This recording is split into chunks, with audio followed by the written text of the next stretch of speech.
Good evening, Bahamas. Coming up tonight on our news. The gaming board holds a public hearing into the Baha Mar casino license issue. That story straight ahead. We'll tell you why the F&M leader says the Prime Minister is delusional. Christie responds to minutes following accusations over where the VAT money is gone. That story is coming up tonight, straight ahead. And we now know what caused the massive landfill fire earlier this month.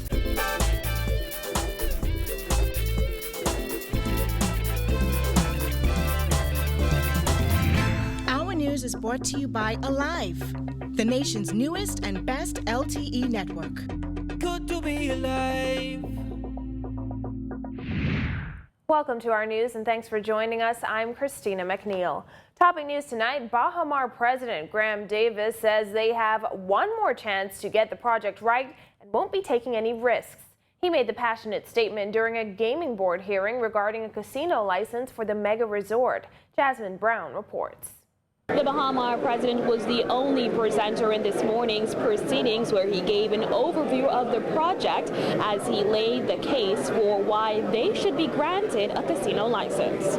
The gaming board held a hearing regarding a casino license application by Sky Warrior Bahamas Limited, a company created by CTFE at the British Colonial Hilton this morning.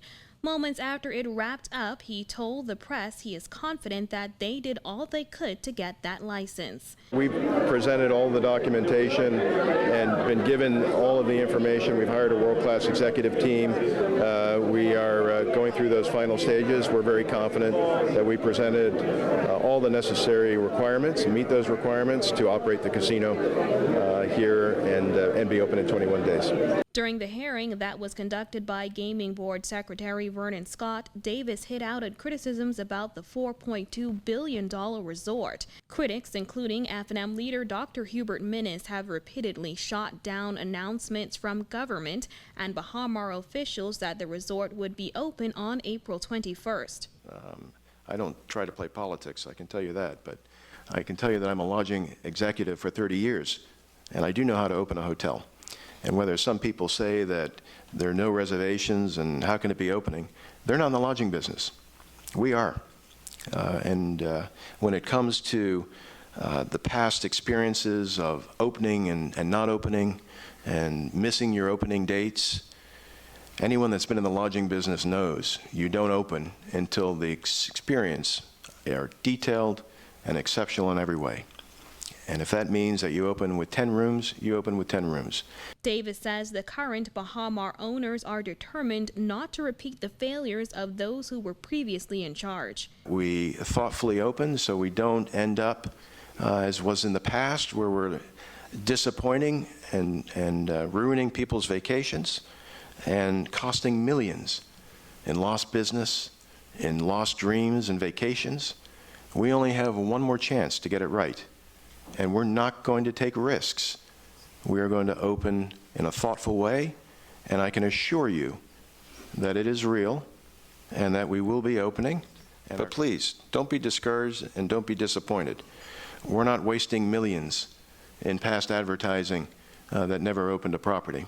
We're making sure that we thoughtfully open in the shoulder season where there's short-term demand, and we're confident with the pent-up demand that we'll be successful.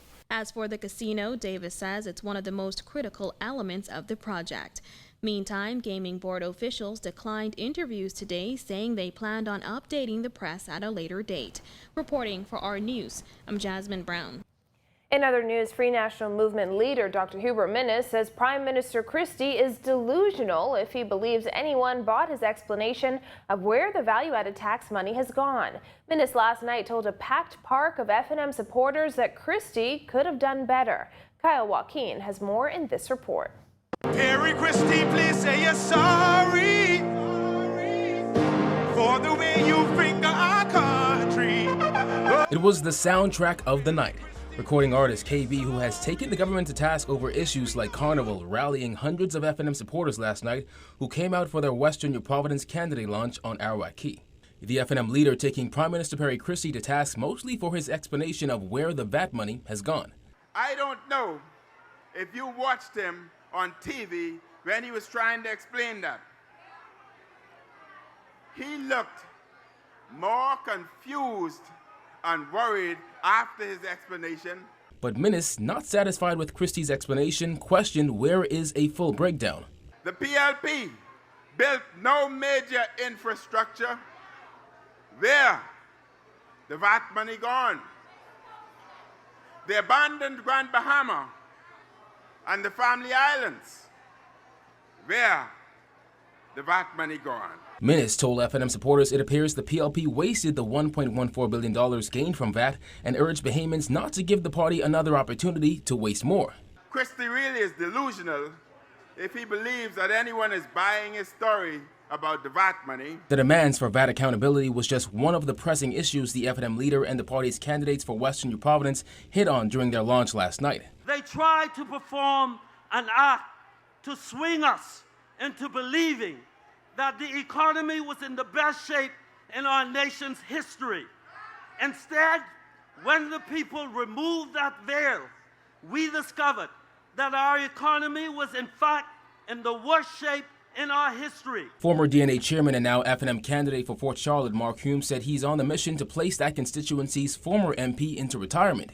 Hoping to do the same for Southern Shores is Frankie Campbell. In the 10 years that he's been on the job, but at the same time, let us give him his wish so that he can return to his lucrative private sector life. Season came, season went. Reporting for our News, I'm Kyle Joaquin.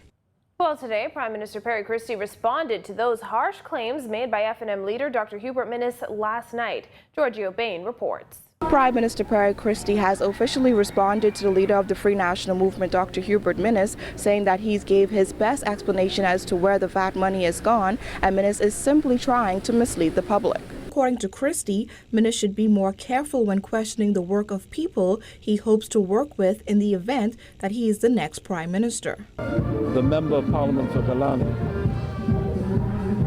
who is no longer the leader of the opposition, has indicated that the figures are unbelievable. I would simply want to say for the record, the figures, the accounting was done in accordance with the requirements of the Constitution, the Financial Administration and Audit Act, and they were prepared by the same civil servants, public officers, who will advise him if by chance he becomes the next Prime Minister of the Bahamas. According to Minnis, if the PLP gets 5 more years, they will waste billions more. He continued by saying that the pressure is getting to Christie because he can't fully account for the VAT money.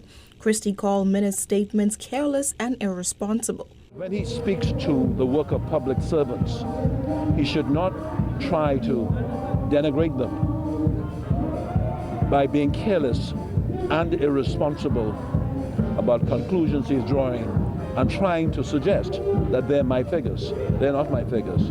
And he would be amazed to know the public figures who are involved in compilation of those figures and the conclusions drawn. Christie says he has done his part as Prime Minister by letting the people know where the VAT money has gone, and that's all he can do. The people have a right to know, and I have now met that condition, and all I tried to do is to answer the question of where the money went and to show, in fact, the tremendous concessions we give. So 1.1 billion in raising the taxes and 340 million in giving back in concessions through incentives.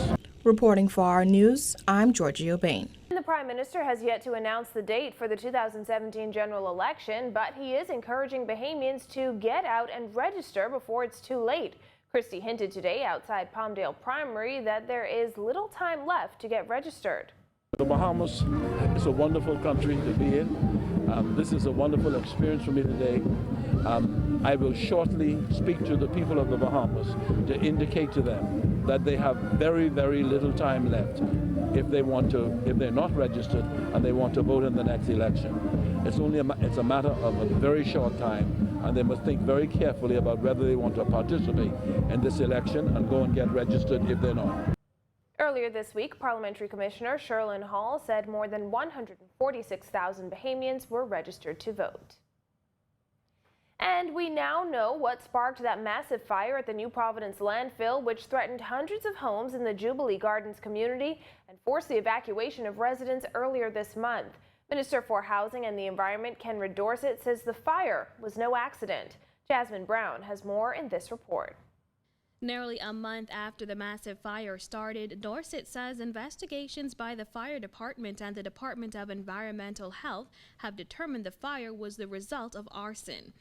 The fire at the dump, we have found the material right in the back of Epic Battery, where it is clear that men were trying to light wires to get to copper, and that is how the fire started in the bush, which then spread to the forest and then jumped to the dump. Dorset says the selfish act of those copper thieves caused unmeasurable damage to that community. A silly and ridiculous selfish act resulted in a considerable cost to the people of the Commonwealth of the Bahamas and suffering of the people in Jubilee Gardens, Victoria, and the surrounding areas and beyond. When asked if there will ever be charges in this case, he admitted it would be hard to catch the arsonists as there were no cameras stationed at the back of the Epic Battery facility. If we could find out who it was, I mean, we've obviously sent the footage of the material that we found. It's secured. I don't know whether fingerprinting is an option. I've been made to understand that there isn't any camera footage at the back of the buildings to help us to understand who, whether or not there's a visual of those men who were in the back of the bush in the back of Epic Battery. But the bottom line is, I hope that we have an opportunity to identify culprits who end up setting these fires and prosecute them to the fullest extent of the law. The fire, which started on March 5th, came dangerously close to homes in the Jubilee Gardens area, forcing a mandatory evacuation order by the National Emergency Agency. Despite much of the fire being extinguished in the following days and weeks, thick, toxic clouds of smoke covered the atmosphere, forcing the closure of local businesses and schools, including Aquinas College. As a result, the Catholic Board of Education and the University of the Bahamas commissioned an air quality study that found in some cases the air quality was 71 times worse than on clear days. Dorset says he was not surprised by the findings. That is typically standard of any dump site fire in terms of the air quality in the middle of it, whether it's the Bahamas, the United States, or any other a country. Meantime, he says the fire at the dump has been nearly extinguished. As for what the government has planned for the landfill once the fire is out, Dorset says they intend on naming a new manager of the site sometime next month. Reporting for our news, I'm Jasmine Brown. Still to come on our news, a look at how a temporary dumping site is being managed, and Icon of the Islands comes to the Bahamas. That's coming up when our news returns.